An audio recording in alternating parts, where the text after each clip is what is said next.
Well, I must tell that story since 10 days. Sharia came back from Battambang and Phnom Penh on Thursday, 10 days ago, around the 14th April or something. Yeah. Then she told me, well, she come to Kampot, but finally she went to Kep, and she stayed one night. And at the moment I was ready to go back to Kampot, meet her on the Friday morning, she said, "Oh no, I'm not gonna. I'm gonna stay one more day in Kep. I'm gonna go to Cotton Say, where we've been 5 months ago for our honeymoon." So I took it easy. I said, "Okay, enjoy, my love, enjoy. I'll see you later. So take your time." Even so, I was so shivering of love and waiting so much to see her. And finally, she stayed again one more night on that Friday night in Kep, and playing with me more or less. Yes, I will go back maybe directly to Phnom Penh from Kep. I won't meet you in Kampot. So of course I couldn't sleep. And on the Saturday morning, I went very early, waiting to this restaurant table on the Durian place of Kampot.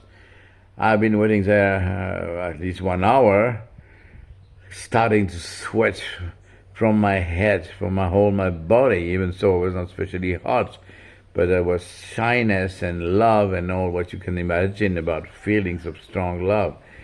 And then she finally appeared, even so I was not sure she would finally come. And then she was very moody, hardly talking to me, saying, "No, no, no, in 10 minutes I go back to Phnom Penh, I just come see you 10 minutes. And yeah.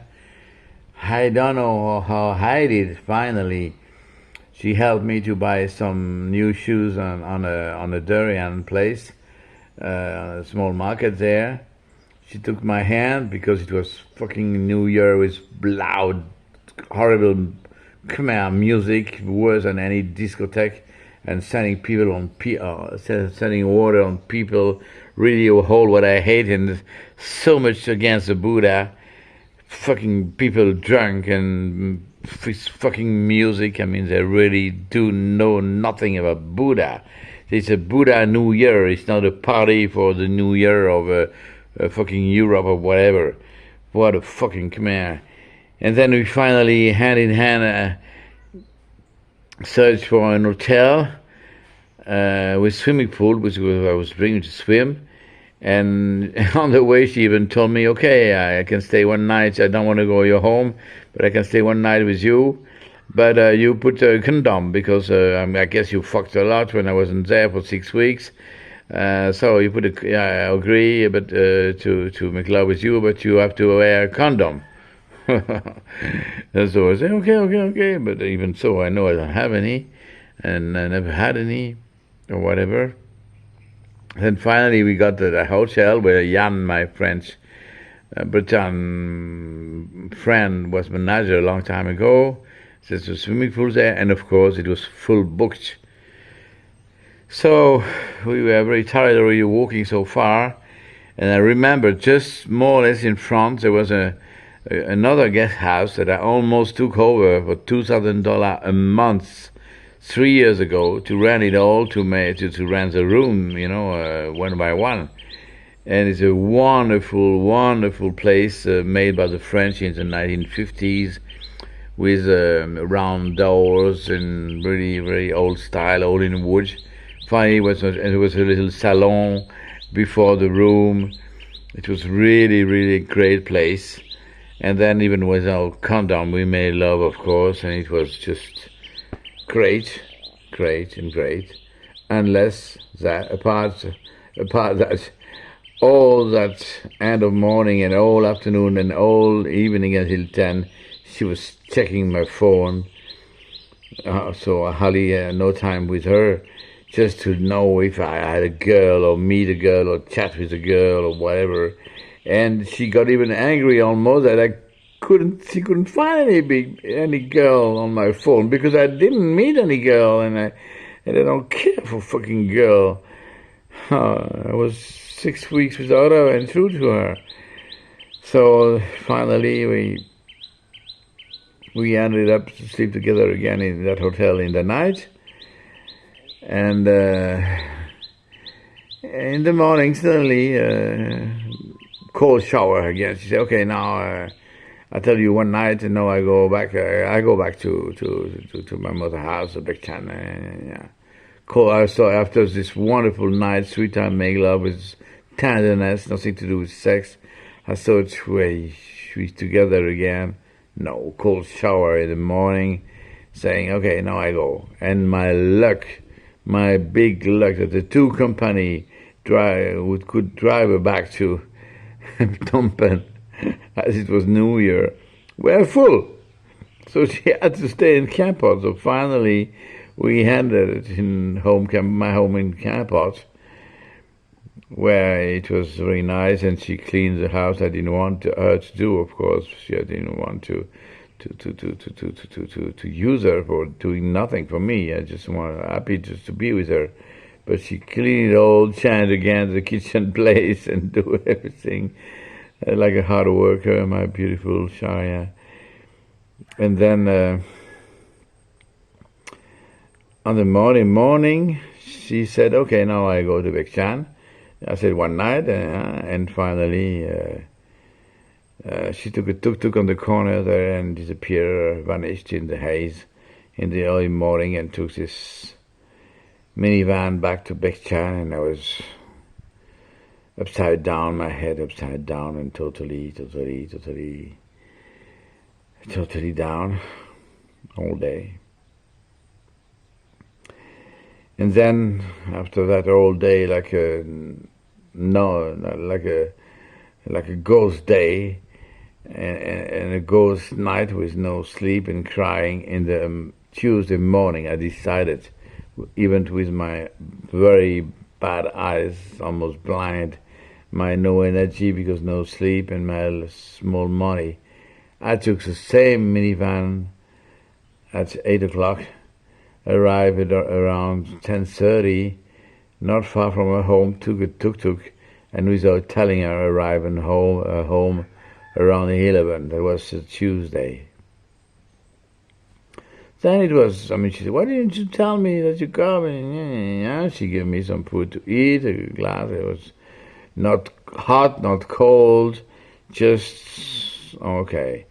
And then I said, anyway, I come to talk to your mother, that she understand that I love you, that I want you, that I want to marry you, that I want to do everything for you. And while she was listening to some Thai radio with her headphones on it, I went to meet her mother, who was on the terrace. And then I explained to her all that I love her daughter, that I would be ready to do anything for her. And then finally she said, okay, I understand. So I think it was done. The end of the afternoon was okay. Either cold, not hot. And around 7:30, the fucking sun, the one who looked the smallest one, but finally was the oldest one, was 20, took my luggage and showed me the way to get out of the house I guess with the approval of the mother, but Sharia wouldn't know because she was far behind the kitchen. So I said, what is it? I don't understand what you want. And I succeeded, even though he was blocking me the way to meet Sharia, because he wanted me to go so Sharia knows, of course. Fucking man. And then, Sharia, what's happening? He said, want me to throw me out now. I'm already so tired. I'm 60 years old in 3 weeks. It's a night. I don't know where to go. Oh, then she took my defense and said, what is it? They even called the father, who said, no, if he comes there after all that, and he came there, it means he really loved my daughter, let him sleep there. And the mother and the fucking children of 20 years old went against the father agreement, and he threw me out, and Sharia came with me on a tuk-tuk, and for 1 hour and a half we drove back to Phnom Penh. found this small hotel. We had a great small bai chai, rice, fried rice before sleep. We had a wonderful night. She took a pill to sleep, and I even made love with her while she was out sleeping. Still knocks. It was funny. And in the morning, she went to take a Cotillo sat through alone, saying she go back now. She told me I just come one night with you, and because she didn't take any clothes, nothing. But she felt so good with me again, and so I let her go. Eat just a Cotillo sat through, and finally after 20 minutes she came back in the room and she said, "Okay, I'll stay with you. Let's go to the market, buy some clothes because I got nothing. Everything is at my mother's home." So anyways, we bought a blue jeans for her, not what we expected to, like a shirt or something. And then she said suddenly, "Oh, let's go to Kim Sang. Kim Sang Express Company is minibus." And she was, because we said, let's go to Préville, which is a very old temple, very far from Angkor Wat, but belongs to it. And there was no ticket for sale that they don't sell. So for me, Kim Sang was the meaning of Phnom Penh Kampot. It's a specialized company for Phnom Penh Kampot, Phnom Penh. That's what she meant. That's what she meant. But she wanted to pray every year. And so finally we said, well, we cannot go to every year. There's no ticket here to sell and almost nowhere to sell. So we went back to Kampot. And then it was marvelous. It was, we arrived on a Wednesday evening, I guess, yeah. So Thursday was nice until the Friday, where afternoon, around late afternoon, we decided to take a tuk-tuk of Mr. Dara to go and rent a moto, because I had this appointment with the school on Sunday, with the director of the school for English teacher, and this fucking tuk-tuk driver, totally drunk, said, "I thought he threw you out of the house, and he had another old woman come to him," and suddenly she stopped speaking to me. She made a big scene in Kampot. She took another tuk-tuk, came back here because her phone was here, and went back alone to tuk-tuk, slept alone in a hotel in Kampot on that Friday night. And on the Saturday, after eating 5 still knocks all night, looking like a drunk man with my bicycle going up and down, I mean right to left and left to right, because I was so full of these sleepy medicines. I finally got to Kampot at 6 o'clock morning while she was still sleeping, went into the big company where she should be supposed to get the bus to go back, and I gave her phone number to know if she booked already. She didn't book, so I've been waiting there, the Kim Sang and the other company, and finally I said, okay, I'm gonna go to this small restaurant called Family, where and text her, because she wouldn't reply answer the phone. So I text her, SMS her, say, "I'm at Family, I am waiting for you, having breakfast at least together." She said, no, and even finally picked up the phone and said, "No, I will not come, I go back home." Then after 5 minutes, I understood she wouldn't come. So quickly, it was 10 minutes before the first departure of that minivan bus, arrived there again for the third time, expecting to see her ready to go back to Phnom Penh. Then she called me, "Where are you?"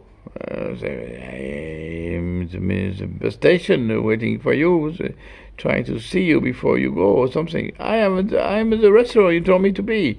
So I rushed back to that restaurant. We had some fried rice.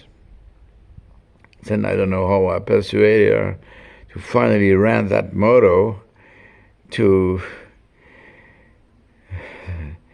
be able to to have it on a Saturday, and we went to this beautiful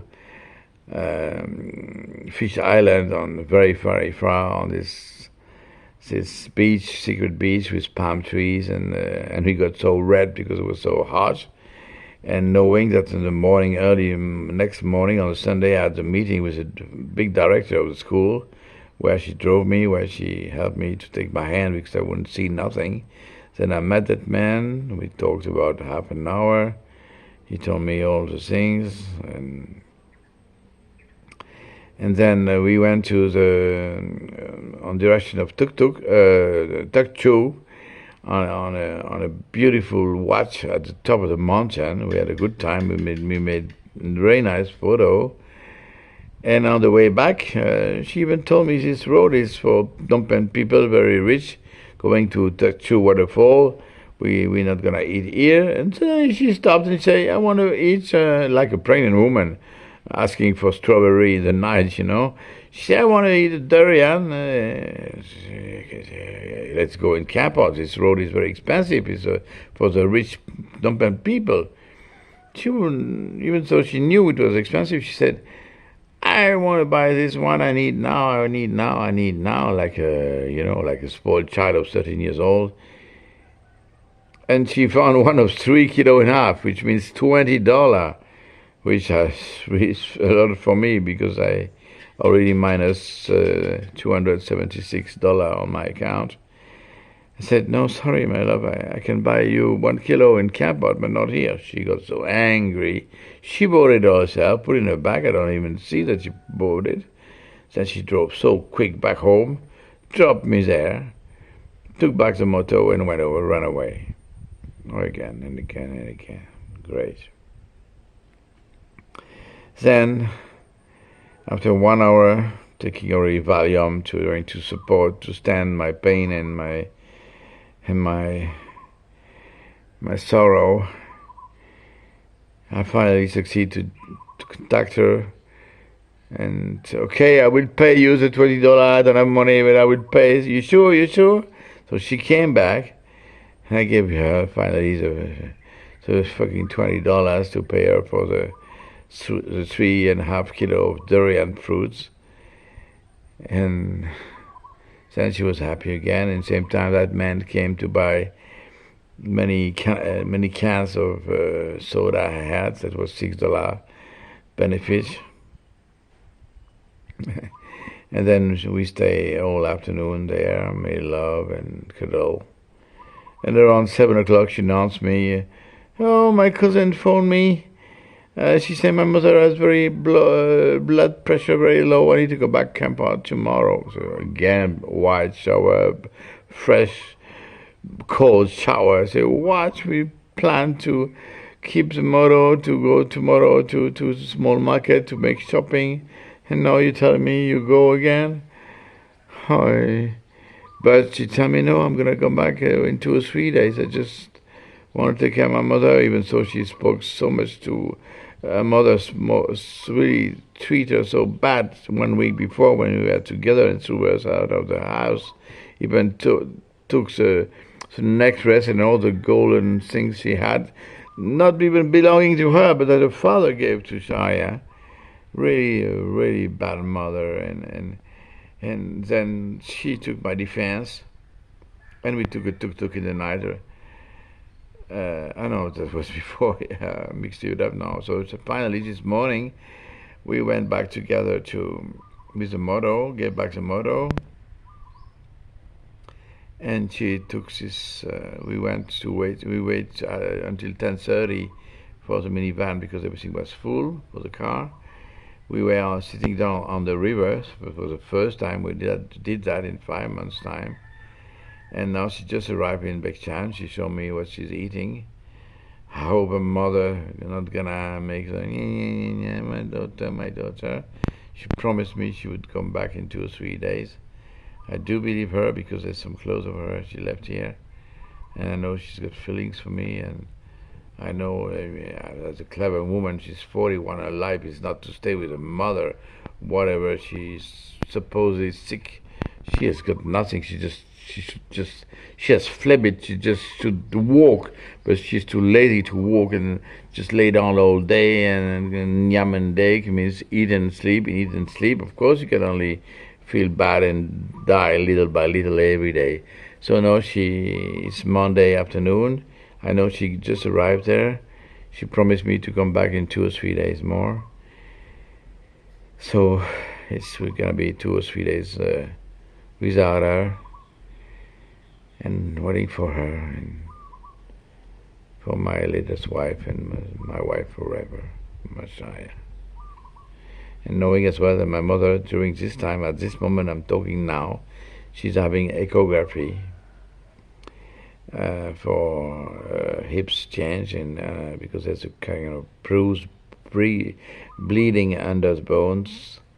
And now we're gonna know tonight. I mean, this morning, she's gonna phone me as quick as possible to tell me what's going on. And because she should have been home 2 days ago already, and now she doesn't know when she will go back home because she cannot even put her foot on the ground. It's hurting so much. So all that plus Marine Le Pen. Last night, lost election, I cried and cried and cried so much. France is finished now. Those so stupid French now are really, really killing themselves by trusting those Muslims who just dream to kill them. So fuck them all, fucking French. So you're so stupid. 55% or 58% have voted for this fucking Macron, who has been so bad for the last 5 years, and they carry on to be fucked by him. Okay, they're so stupid to not to understand who is Macron. Okay, let them die, let them rape by the Muslim, by the African, let them pay the price of their stupidity. Fuck the French.